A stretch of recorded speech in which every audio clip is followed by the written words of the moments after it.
The hymn Turn Your Eyes Upon Jesus is an interesting hymn. So, what is so interesting about this hymn? The answer lies in its composers.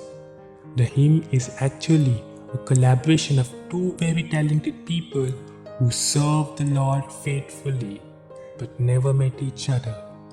So let us see one by one how did their talents merge to become one of the most beloved spiritual songs of the 19th century, enduring to this day.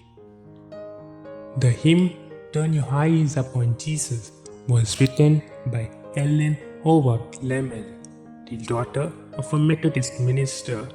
She was born in 1863 in England. She was a gifted singer.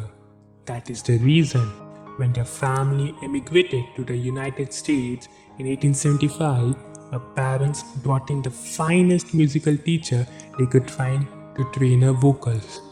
She cultured her childhood to grow up as a talented singer, hymn writer, and a musician. Music was a passion, hence, as a young woman, she traveled widely throughout the Midwest giving concerts in many churches. In 1907, at the age of 43, she wanted to pursue her studies in music even more. Hence, she moved to Germany to continue her musical journey with private lessons. While in Germany, she met and married a wealthy European. Upon completing her musical studies, she moved back to the Midwest, where she was greatly involved in giving concerts in many churches and traveled on the Chautauqua Circuit, a popular performance venue of the era. She even performed patriotic compositions for the soldiers in military camps. Everything was on the beat for Helen with a success in her musical career. Even though she had fame throughout, but her first love and loyalty were towards her Christian faith. She continued to sing in the churches. With a passion to serve the Lord, she eventually became the vocal music teacher at the Moody Bible Institute, Chicago, Illinois, and later in the Bible Institute of Los Angeles. During the same time, she was also involved in writing hymns to bring people closer to God. She also supported the evangelistic ministry of Billy Sunday by leading the worship. She was also known for her songs and stories for little children, and her book, Story of the Bible for Children, is also well known. All was good, and what else would anyone want? She was at the peak of everything. Until when a tragedy struck and changed the rest of her life. She was diagnosed with a disease which eventually made her blind. Due to this, her husband left her, leaving her all alone to cope up. But what would have resulted in her end, God used that period to mold her and prepare her as a woman of God. Though she was blind, she was able to pen down her experiences in the form of hymns to touch many. So, then how did she pen down this hymn?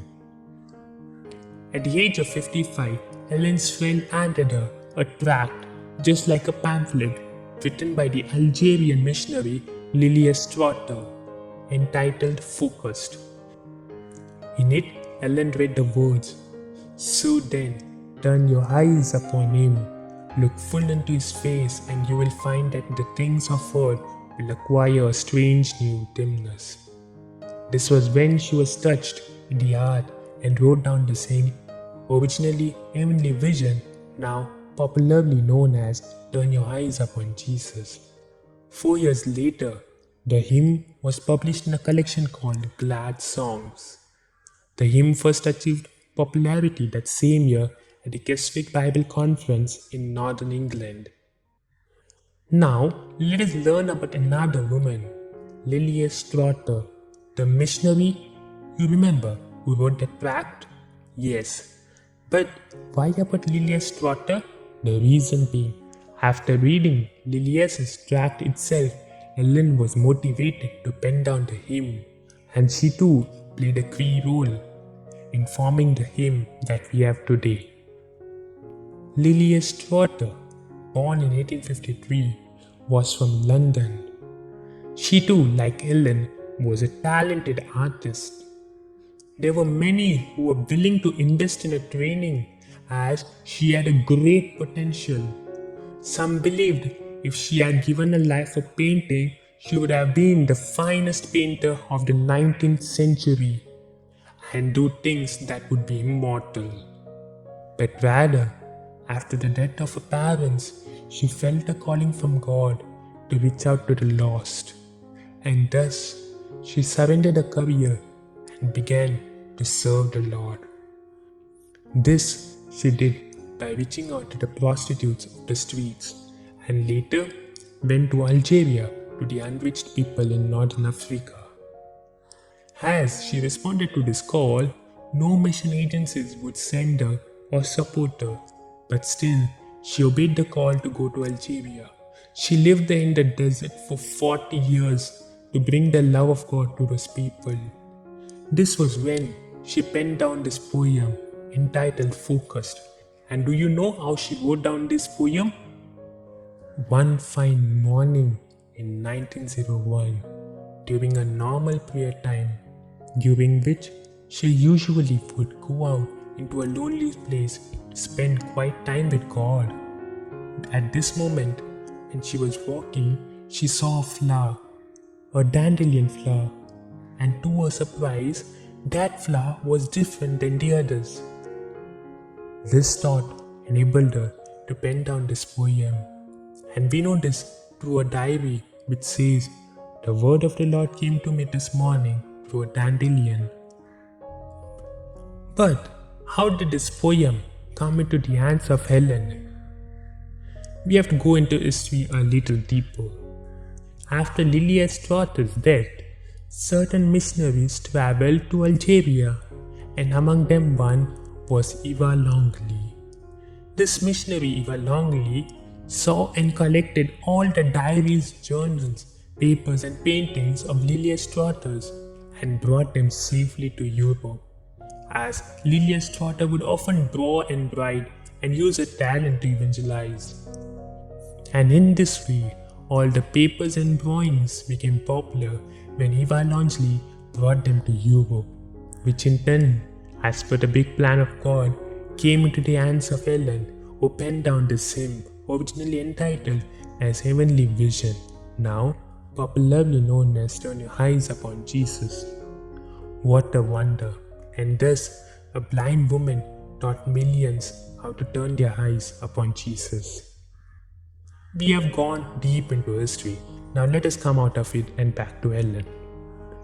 In 1961, Helen returned to Seattle to live out her remaining days.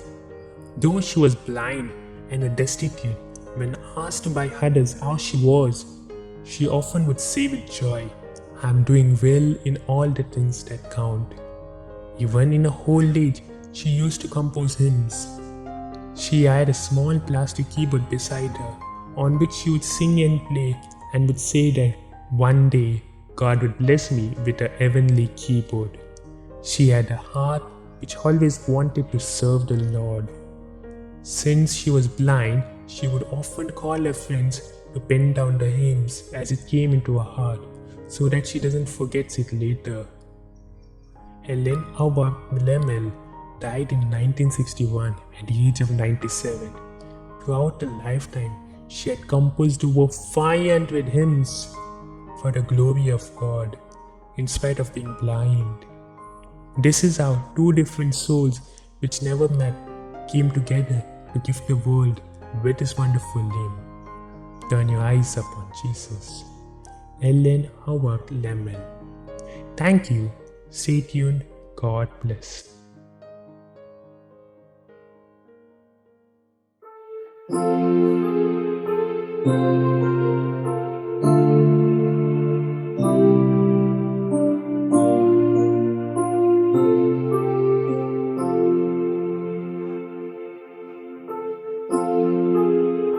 you.